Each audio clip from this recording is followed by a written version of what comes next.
ressourcerie de l'écrivain. J'ai vérifié que j'avais mon micro, je l'ai, c'est bon.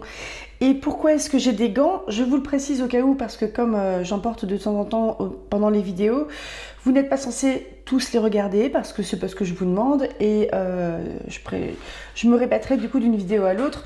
J'ai de l'eczéma depuis un bail, que j'ai laissé traîner beaucoup trop longtemps, donc j'ai été voir mon médecin traitant. J'ai commencé un traitement à la cortisone, ça n'a pas fonctionné, donc je suis partie voir un dermatologue avec une lettre de recommandation entre guillemets de mon médecin traitant. Et la dermato m'a prescrit un autre traitement qu'à l'origine j'avais plutôt mal accepté parce que c'était un générique. Et bref, il faut que je me tartine de cortisone 1 voire 2 fois par jour parce qu'on est sur un eczéma sévère. Et que j'hydrate aussi avec éventuellement port de 2 paires de gants de coton, donc un humide en dessous et un sec au-dessus. Ce qui fait que j'ai des mains de mimi. Et donc là, je me suis tartinée de crème parce que je l'avais quasiment pas fait de la journée. Bref, est-ce qu'on s'en foutrait pas un petit peu quand même?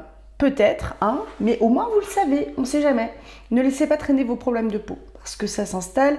Et je suis peut-être partie pour 6 mois de traitement, hein, pour un eczéma que j'ai laissé traîner au moins 4 ans. Ça va. Qu'est-ce qui s'est passé de nouveau pour moi? Parce que donc le titre de cette vidéo, c'est un book haul. Le titre de cette vidéo aussi, c'est la visite d'un salon de la romance par chez moi. Et j'ai envie de vous dire un petit peu ce qui s'est passé juste les 10 derniers jours parce que c'était très bien, c'était très feel good.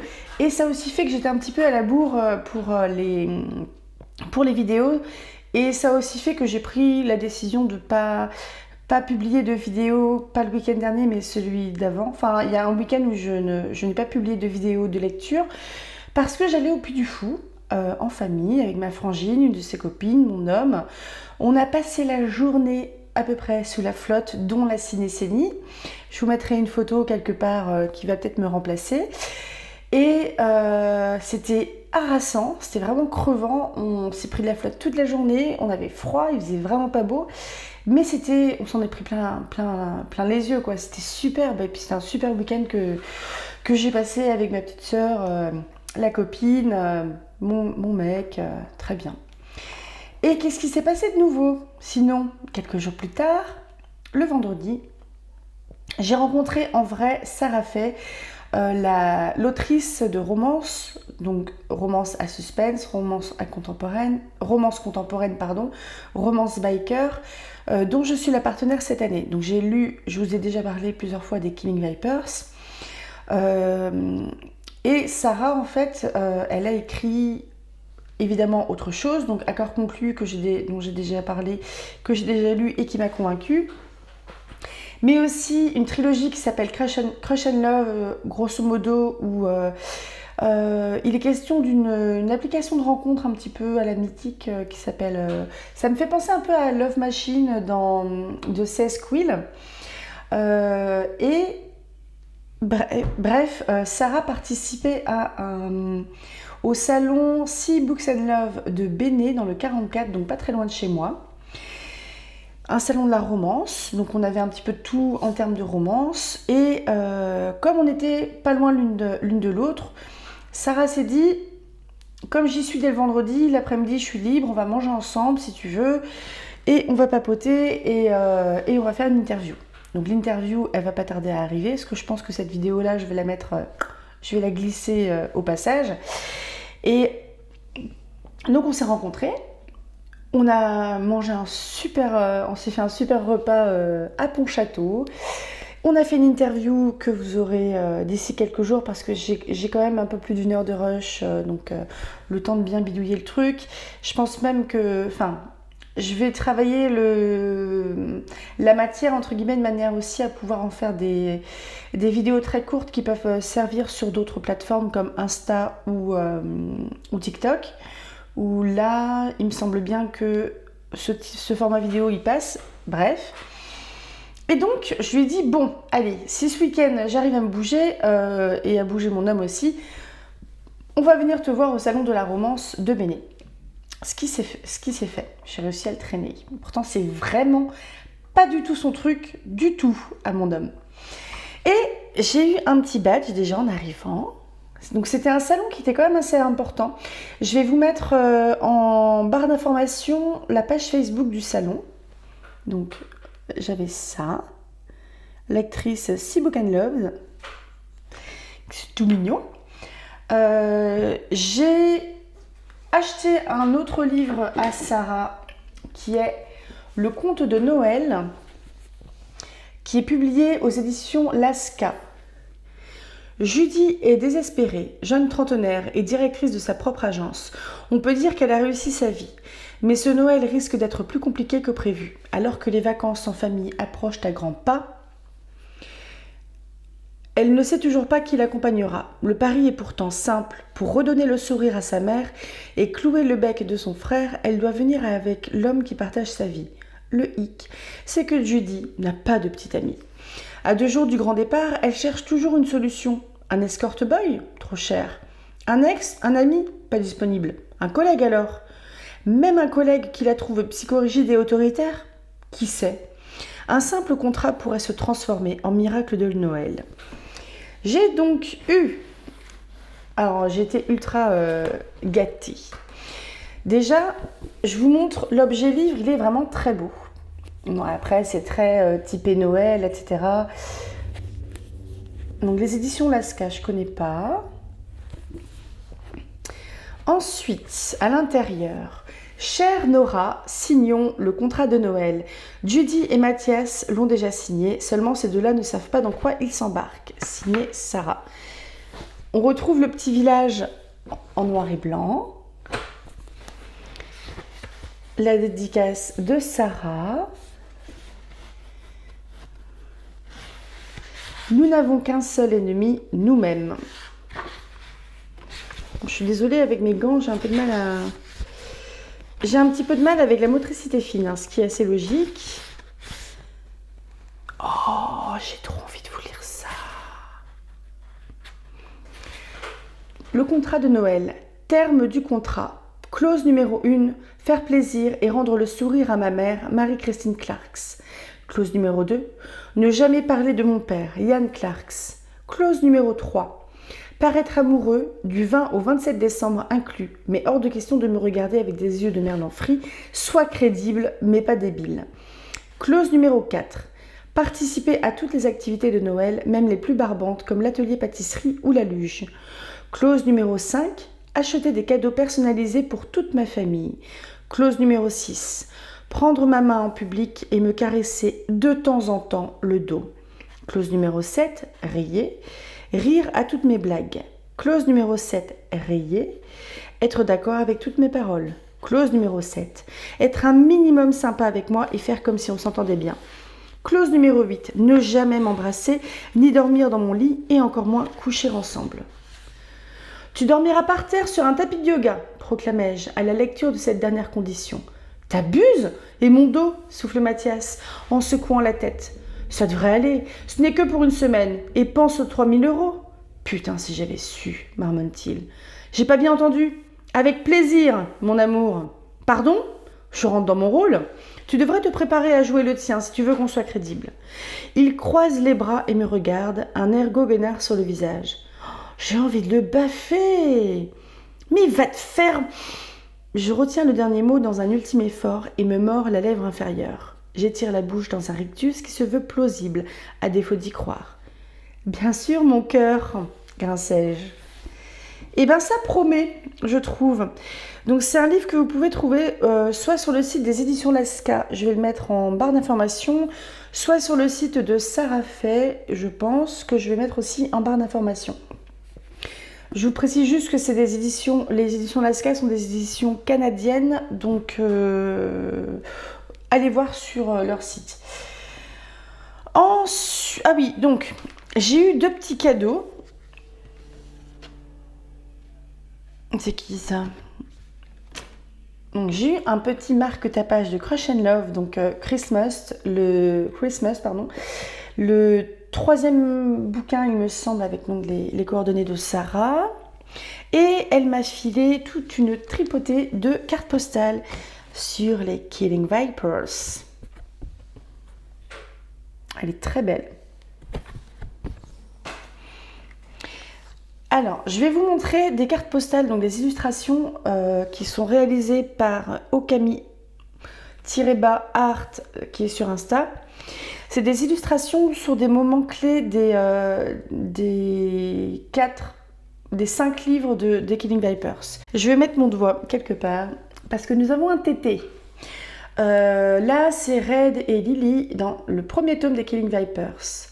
Je ne tiens plus devant le spectacle qu'elle m'offre, ses iris me transpercent, sa bouche pleine m'appelle, son menton fier me challenge, elle va me rendre dingue. Donc c'est quand même quelque chose qui est assez joli, c'est tout doux, c'est très quotidien aussi, c'est très dans leur intimité, je trouve ça très mignon.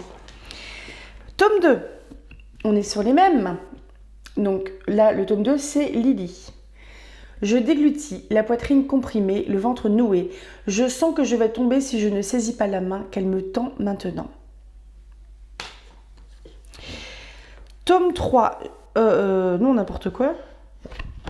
Tome 2, pardon. Tome 2. La rencontre entre Kurt et Alicia. Donc, Kurt et Alicia, c'est le couple du tome 3. Quand elle lève les yeux sur moi, une sensation que je ne peux expliquer remue mes entrailles. Je la chasse pour me focaliser sur elle et ses iris d'un bleu profond. Je crois que c'est mes préférés. J'aime beaucoup moi ce petit couple-là. Oh, ils sont tous bien. Ils sont tous bien, mes petits choux. Tome 3. La première discussion apaisée entre Kurt et Alicia parce que Pépette, elle a un petit caractère. Alicia est proche, trop proche, mais je ne recule pas. Un effluve de patchouli, réminiscence de son shampoing, effleure mes narines et accélère les battements de mon palpitant. Alors là, il y a une autre carte postale, mais je la trouve spoilante, je préfère ne pas vous la montrer. Je peux vous lire par contre la citation, c'est « J'ai compris que je ne pourrais plus jamais vivre sans toi.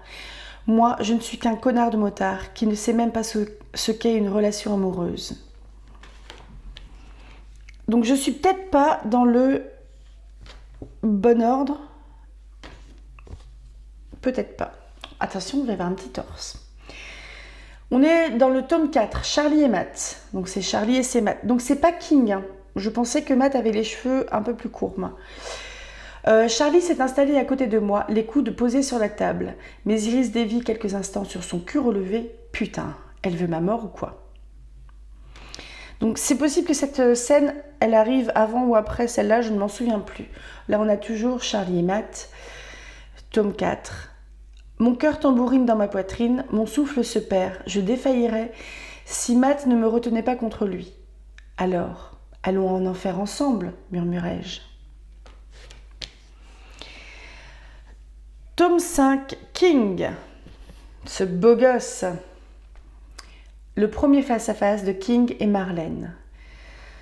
Je n'ai pas envie de vous, vous avez tort. Je voulais juste savoir ce que ça faisait de vous embrasser, par curiosité.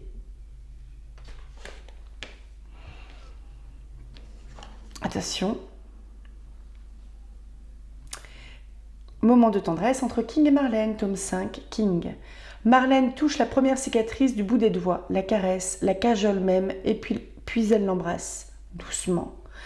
Elle répète ce geste sur tout mon corps meurtri. Mon cœur en morceaux s'apaise, peu à peu. Et c'est tout, tous les cadeaux que j'ai eus.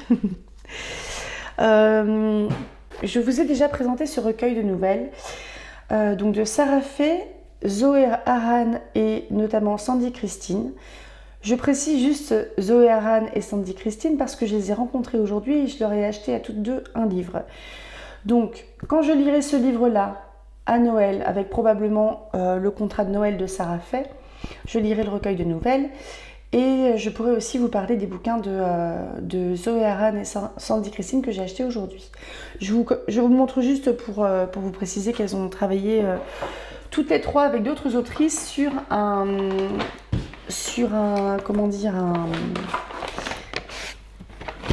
même tome.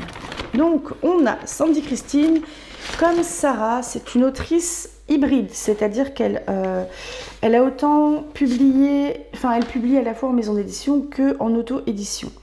Et Learning from Love de Sandy Christine, c'est de l'auto-édition. L'amour est un jeu d'enfant, ou presque. Je l'ai trouvé d'ailleurs étonnamment pas cher. Pourtant, c'est pas écrit spécialement gros. Donc, Sandy Christine, si tu passes par là, remonte tes prix. Lorsque Candice Leclerc est venue à Londres, elle rêvait d'une carrière dans le monde littéraire. 8 ans plus tard, et avec l'aide d'une bonne âme, elle s'est imposée comme l'une des plus célèbres autrices de romances du pays. Sa vie, qu'elle imaginait être parfaite, s'effondre quand son petit ami, Terry, se révèle être un menteur en première une de la presse à scandale. Ça craint. Alors que 2 jours plus tard, sa mère l'appelle pour venir passer des vacances en France auprès des siens, elle voit une lumière au bout du tunnel. Elle, qui avait fui sa ville natale pour échapper à son passé, décide finalement de mettre de côté ses craintes et accueillir ces quelques jours de repos bien mérités. Candice pensait passer un séjour tranquille loin du mélodrame de sa vie, mais c'est sans compter le retour de son premier amour et des secrets qui l'accompagnent. Scott, militaire blessé au combat, n'a qu'une seule chose en tête, récupérer celle qui n'a jamais cessé de faire battre son cœur et il ne s'impose aucune limite pour y parvenir. Tiraillée entre ses sentiments pour Terry et l'attraction qu'elle éprouve toujours pour Scott, Candice parviendra-t-elle à choisir qui des deux fait le plus battre son cœur? Alors, elle m'a fait une dédicace, c'était trop mignonne. Regardez. Pour Nora, je te souhaite une très belle découverte de ce roman. Bienvenue à Bellway. Au plaisir de se rencontrer à nouveau sur un salon. Love, Sandy. Excusez-moi, j'ai toujours du mal à... Il y a une citation de Paul Fort. La vie nous donne toujours une seconde chance qui s'appelle Demain. Ah d'ailleurs, photographie de couverture chez Pexels, c'est Jonathan Borba. Elle est très belle, je trouve. J'aime bien en plus l'espèce de petit bandeau comme ça, romance. Il me semble que sur ses autres livres, elle le faisait aussi, ce bandeau-là. Enfin, je sais pas, je trouve que ça fait vraiment très pro, c'est très joli. Conception graphique et mise en page du roman, c'est Sandy Christine sur Canva. Chapitre 1er, chapitre 1. Je vous lis un petit bout du premier chapitre, comme d'habitude, comme ça vous faites un petit peu votre avis. Je vous montrerai les petits goodies qu'elle m'a offert et je vous mettrai également, comme pour Sarah, et à chaque fois que je le fais, n'hésitez pas à me le dire si j'oublie, je vous mettrai ses réseaux sociaux en barre d'informations. Chapitre 1. Alors il y a 3 mots en anglais, ça va être terrible. Lorsque cette jeune fille me tend Our Love Story, le tout premier roman que j'ai écrit, une vague de nostalgie s'infiltre dans mes pensées. Je sens le regard désapprobateur de mon éditrice sur nous. Par le passé, elle m'a déjà interdit de dédicacer ce roman qui n'appartient pas à sa maison d'édition, mais avec tout l'argent que je leur rapporte, elle ne m'en tiendra pas rigueur. Mes yeux sont rivés sur cette couverture, cette photographie où des doigts sont entrelacés. Chaque fois que je la regarde, j'imagine ses mains comme étant les nôtres, la mienne et la sienne. Miss Hall, m'interroge mon interlocutrice. Sa voix me sort de ma rêverie. Son accent anglais est assez prononcé, peut-être est-elle originaire d'Écosse. Je ne prends pas la peine de lui demander et saisis l'objet en la gratifiant d'un sourire. Pour qui dois-je le signer? Je rétorque, de mon anglais le plus assuré. Bess. Je peux donc à présent mettre un prénom sur son visage angélique. J'ouvre l'ouvrage à sa page de garde et lui gribouille rapidement une petite note. « Est-ce que je peux vous demander quelque chose ?» Je pose mon stylo sur la table d'appoint et lui fais un signe du menton pour l'engager à poursuivre. Elle hésite pendant un instant puis entr'ouvre ses lèvres colorées. J'ai adoré ce livre. Je me replonge dedans chaque été, mais je me suis toujours demandé quelque chose. Pourquoi Céline et Simon n'ont-ils pas eu la fin heureuse qu'ils méritaient ? Son interrogation m'interpelle. Elle est un écho aux nombreuses fois où je me suis posé la même question, lorsque mon Simon à moi s'est transformé en un autre homme. Elle est si jeune, comment ne pas briser ses rêves tout en étant la plus honnête possible ? Ma chère Bess, il arrive parfois que la vie en décide autrement. Malheureusement, tout le monde n'a pas le droit à sa fin heureuse. Pourquoi ne pas écrire une suite à Our Love Story ? J'aimerais découvrir ce que l'avenir leur réserve. Je ne peux blâmer son enthousiasme. Mon lectorat me réclame systématiquement un 2e tome à l'histoire de Céline et Simon. Mais serais-je capable d'inventer un futur commun à ces 2 protagonistes qui sont le reflet de ma vie antérieure alors que la réalité est tout autre ? J'aime bien le côté mise en abîme là, où là on sent bien que l'autrice de romance ce personnage a écrit une histoire qui parle en fait de ce qu'elle a vécu. Et en fait, ce côté mise en abîme, ça m'intéresse justement de voir comment c'est traité. Et parce que aussi c'est quelque chose que je me mets dedans. Je dis un on en général, mais je me mets dedans. On peut parler de ce qu'on a vécu dans ce qu'on écrit. Et quelle est la part de ce qu'on a vécu? Quelle est la part de distance? Quelle est la part de fantasme? Franchement, moi, c'est quelque chose qui m'intéresse pas mal. Et je le trouve vraiment très joli. Hein. Il est beau, hein. J'ai une jolie carte postale de Learning from Love. La vie est faite de milliers d'imperfections qui la rendent si unique et font de nous des particules gravitant autour d'un organe niché dans une cage thoracique. Cet organe qui nous fait ressentir tant de palpitations. Qui n'a pas rêvé d'être cette particule de bonheur au cours de sa vie?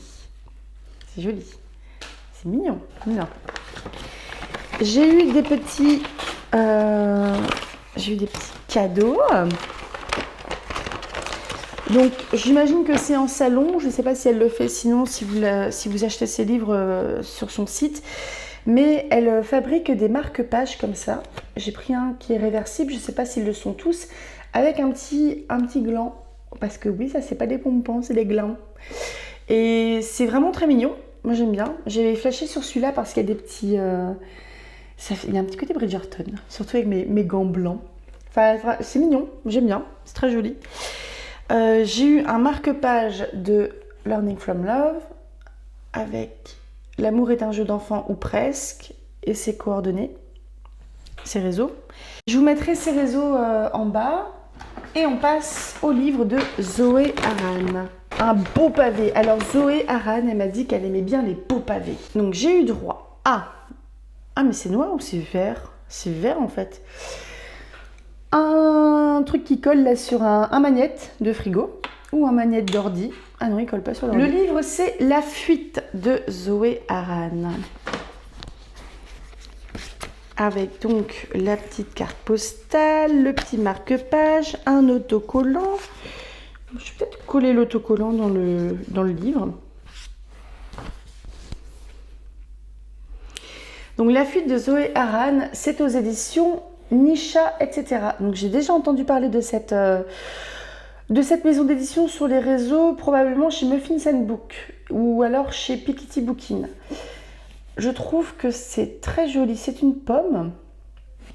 Non, c'est une pomme, hein.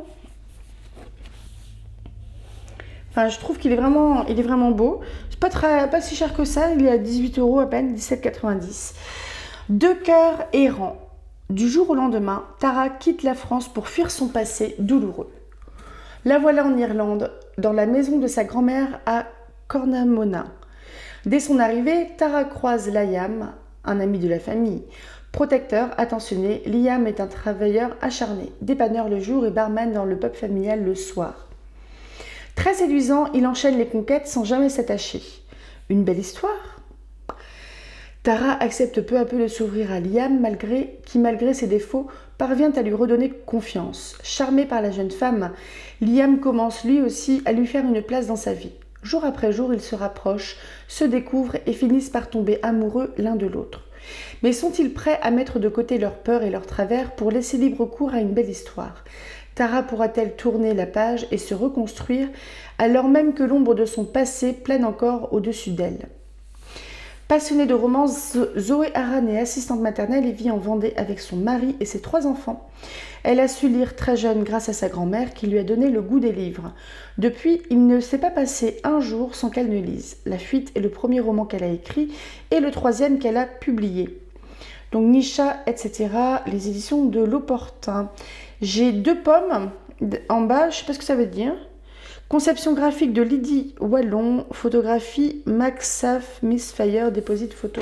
Mais en vrai, c'est vraiment très joli. Hein. Ça fait affiche de film en fait. Affiche de film romantique, vous me direz que c'est un petit peu le... Et j'aime bien le fait que que ce soit pas la même police, mais je trouve que ça met bien en valeur. Bel objet livre. Ah, par contre, un truc qui est bizarre. Regardez, la police de la fuite. Et à l'intérieur, je la trouve très jolie aussi, mais c'est pas la même. Ça fait bizarre. Ah, on va voir l'explication pour les pommes. Avez-vous remarqué le petit symbole sur la quatrième de couverture de ce livre, juste au-dessus du code barre? En voici la signification. Donc, une pomme sans contenu explicite détaillé, 2 pommes, peu de scènes explicites détaillées, 3 pommes, présence de plusieurs scènes explicites très détaillées. On en a 2. Avertissement, certaines scènes au contenu explicite peuvent choquer le jeune public. Si vous êtes victime ou témoin de violences conjugales, contactez le 3919. Nora, je te souhaite un bon voyage au cœur de l'Irlande en compagnie de Tara et Liam. J'espère que leur histoire te plaira. Au plaisir, Zoé Aran. Une belle dédicace à toi, Mamita, ma deuxième maman, parce que je n'imagine pas un monde dans lequel tu ne serais plus là. Très joli. Chapitre 1er. Tara. Enfin garée dans cet énorme paquebot.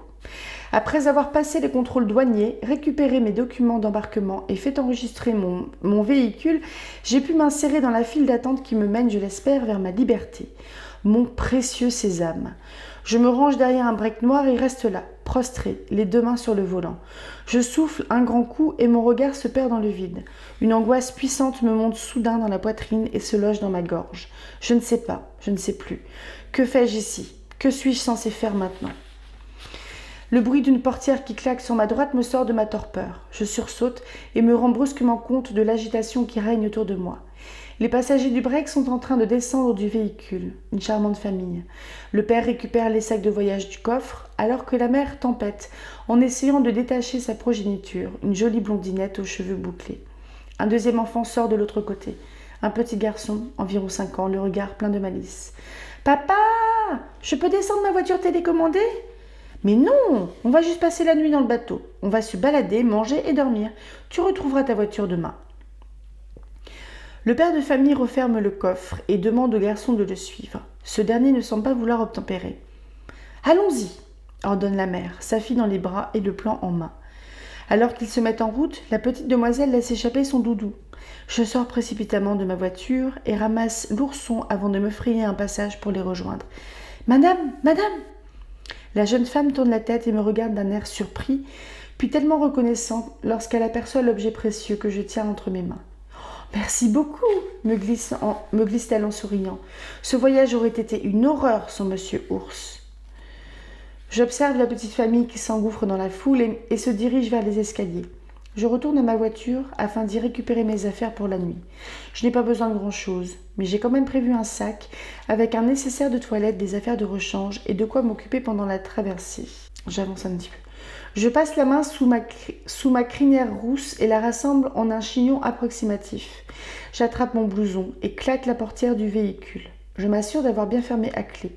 Simple tic, mieux vaut 2 fois qu'une. Je prends une grande inspiration, regarde partout autour de moi, question de réflexe, et me dirige à mon tour vers les escaliers menant au pont numéro 6, où doit se trouver ma cabine. C'est absolument dément. Je me fais bousculer, les gens râlent. J'essaie malgré tout de me frayer un chemin, au cœur de l'agitation ambiante. J'ai la chance d'être seule. Cela a ses avantages parfois. Moi, l'Irlande, c'est un pays que j'ai toujours eu envie de visiter, peut-être qu'un jour. Et c'est vraiment, je trouve que c'est un bel objet livre, mais les trois sont vraiment de beaux objets livres. Ce qui me fait me dire que pour le contrat de Noël, aux éditions Lasca de Sarah, fait, je n'ai pas dit qui c'était, couverture de Harry Augustin. Et donc, pour le livre de Zoé Aran, La fuite, j'ai eu quelques petits goodies, à savoir un autocollant. Je me demande si je ne vais pas le coller dedans, en fait. Mais ça, c'est des livres que je vais garder, parce que je les ai achetés neufs. Ils sont dédicacés et je pense très fort qu'ils vont me plaire. Un marque-page avec les réseaux. que je vous retrouverai en barre d'infos. Et une carte postale, la fuite, parce que fuir est parfois la seule solution. Ça me donne envie. Et sinon, pour parfaire cet après-midi dans un salon de la romance, on était garé sur un parking où il y avait une roulle de boîtes. Et quand j'y suis allée, en fait, je me suis rendu compte que c'était une boîte à livres qui débordait littéralement de livres. Donc, je les ai rangés. Moi, qui suis à peu près la personne la plus bordélique au monde. Et j'ai trouvé 2 livres qui m'ont intéressée, à savoir un Bram Stoker, Le joyau des 7 étoiles, chez la bibliothèque du fantastique Fleuve Noir. C'est un vieux machin, ce qu'on est en francs. Oscar Wilde voyait en Dracula 1897 le plus beau roman du siècle. Mais voilà, ce succès mondial, tant littéraire que cinématographique, allait occulter le reste de l'œuvre fantastique de Bram Stoker, donc né en 1847 et mort en 1912.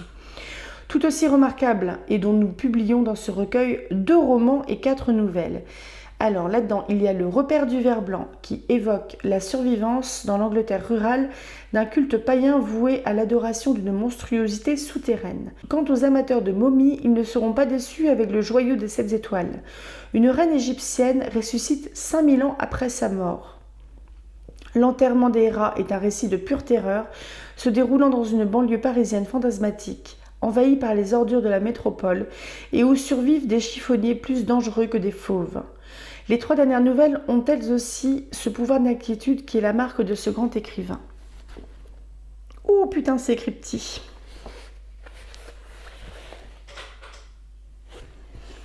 Ça va, j'ai des yeux de lynx, puis j'ai mes lunettes. On est sur du beau bébé de un peu plus de 500 pages, mais c'est surtout écrit petit sa mère. C'est sorti en 98. Moi, l'histoire de la reine égyptienne, ça me dit vraiment bien. Je vais pas vous lire d'extrait, comme il y a quand même 2 romans, 4 nouvelles dedans. Je sais pas si c'est un intérêt fou. Et...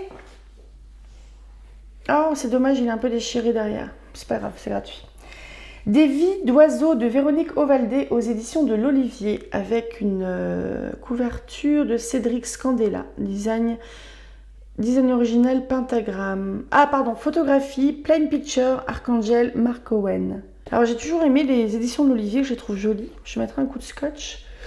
Quand sa fille Paloma déserte sans prévenir la somptueuse villa familiale, Vida Itzara croit en deviner la raison. Elle serait partie avec son amant vivre une vie moins conventionnelle.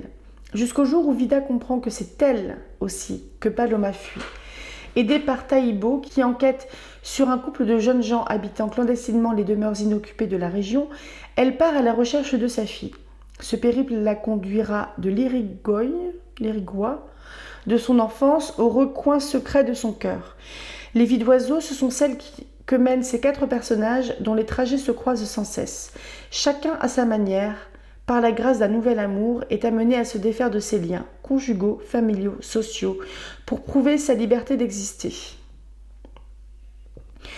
Donc on travaille sur... Véronique Ovaldé nous emporte dans l'exploration d'un monde passé au filtre de son imaginaire.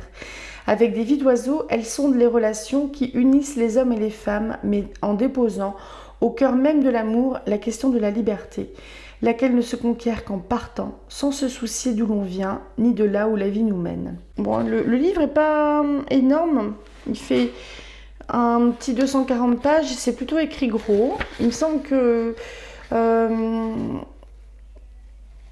l'autre livre que j'ai aux éditions de l'Olivier, ça doit être La sagesse des brigands, un truc comme ça. Attendez, je vais voir sa biblio. Bon, ça a dû être publié après. Je crois que c'est La sagesse des brigands ou quelque chose comme ça. Je vais vous lire un petit bout. Donc la première partie, Vida Taïbo, 1997.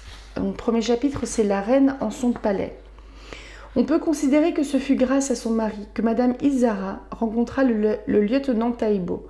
Monsieur Itzara avait tenu à appeler le poste de police un soir d'octobre 1997, malgré l'heure tardive et le caractère sans urgence de son appel, afin de déclarer qu'il leur semblait avoir été cambriolé, mais que rien, et il avait insisté étrangement sur ce point, ne leur avait été dérobé. Taïbo, qui était d'astreinte ce jour-là, seul avec un livre sur Valéry Jean Solanas, se permettant de lire parce que justement il était seul et qu'il ne s'attirerait aucune réflexion désobligeante, avait reposé le livre en question dans l'unique tiroir qui fermait à clé, soupiré dans le combiné et demandé pourquoi ils en étaient venus à l'idée qu'ils avaient été cambriolés puisque rien ne manquait. Ce n'est pas qu'il désirait jouer sur les mots. Le lieutenant Taïbo était un homme qui se voulait précis. Mais la voix de M. Itzara s'était durcie. Il devait parler avec ce genre de voix à ses collaborateurs. Il devait arriver en réunion toujours en retard, ouvrir la porte de la salle avec brusquerie, comme s'il désirait les surprendre à jouer aux cartes ou à passer des appels confidentiels à une société concurrente. Et il devait balayer du regard les 10 collaborateurs, déjà tous assis autour de la table, qui, eux, faisaient comme s'ils ne l'avaient pas vu, tentant de continuer la réunion sans tenir compte de son interruption, essayant de ne pas être tétanisé par sa soudaine présence si évidemment réprobatrice. Et M. Itzara se mettait en condition. Il regardait les stores, les fauteuils, les revêtements muraux, l'ordre du jour sur le tableau. Il y avait toujours quelque chose qui l'agaçait ou l'offusquait, et il commençait à leur parler d'une voix cassante. Il les interrompait, et il les brisait. Il avait ce ton quand il a dit « Rien n'a été visiblement volé, lieutenant. Mais je vous saurais gré de venir tout de suite constater qu'il y a bien eu intrusion. » Taïbo a secoué la tête dans son bureau nicotiné. Je suis infiniment désolé, monsieur Itzara, mais il faut que quelqu'un... L'autre l'a coupé, rétorquant qu'il ne voulait rien savoir et tenait à ce qu'il vînt sur le champ. Il a donné son adresse et Taïbo l'a noté en continuant de secouer la tête. Quand ils eurent raccroché, Taïbo a ressorti son livre du tiroir. Il lui était de toute façon impossible de quitter le poste de police. Il était seul et son collègue ne le relèverait que dans 2 heures. Il était à l'avance fatigué de la conversation qu'il aurait avec M. Itzara. Eh bien, c'est très intriguant, ma foi. J'aime beaucoup. Autrement, j'aurais pas pris. Donc voilà ce qui s'est passé. Là, j'ai un petit peu bougé, j'ai rencontré du monde, ça fait du bien. J'ai discuté avec des autrices qui étaient super cool. C'est le salon Sea Love and Books de Sea Books and Love, je crois, de Béné dans le 44. C'est la première fois qu'il a lieu. Il y avait une centaine d'exposants. Quand je suis passée, mais en fait je suis arrivée, il devait être 2h30 et le dimanche et le salon finissait à 4h, donc ça commençait un petit peu à, je pense, à se vider.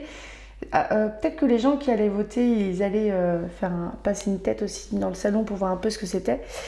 Mais bref, j'ai trouvé ça vraiment sympa. Il y avait quand même une diversité au niveau de la romance. Il y avait de la romance contemporaine, il y avait des auteurs auto-édités, des auteurs édités, des maisons d'édition, quelques-unes, 2 ou 3, un truc comme ça. En termes de sous-genre, on était sur de la dark, de la contemporaine, de la romance avec une partie fantasy. J'ai senti des trucs un peu thriller, un peu militaire, ok, compagnie. Et j'ai trouvé ça vraiment sympa. Donc les salons, moi j'y participe. Je les visite globalement assez peu parce que je peux pas bouger comme je veux de chez moi je suis pas si mobile que ça. Donc j'irai jamais, par exemple aux Imaginales ou à Paris parce que c'est trop loin. Et par contre, je pense que je vais vraiment me faire quelques salons qui sont dans le coin. Je pense à Mauve en Noir, les Utopiales sur Nantes, sur l'imaginaire, donc Mauve en Noir sur le policier. Il y a un salon du livre aussi à Vannes que j'avais visité il y a quelques années. Il y a Atlantide sur les littératures étrangères à Nantes, qui commence à avoir quelques années aussi ce salon. Bref, ça me dit bien. Je trouve ça sympa et... Alors juste par contre, ne vous jetez pas sur les gens qui passent parce que je trouve ça ultra crispant. Mais c'est parce que j'ai plus trop l'habitude de voir des gens. Je suis un peu un York en fait. Faut pas trop s'approcher de moi sinon je grogne. Donc voilà, je suis un gros York. Je suis un...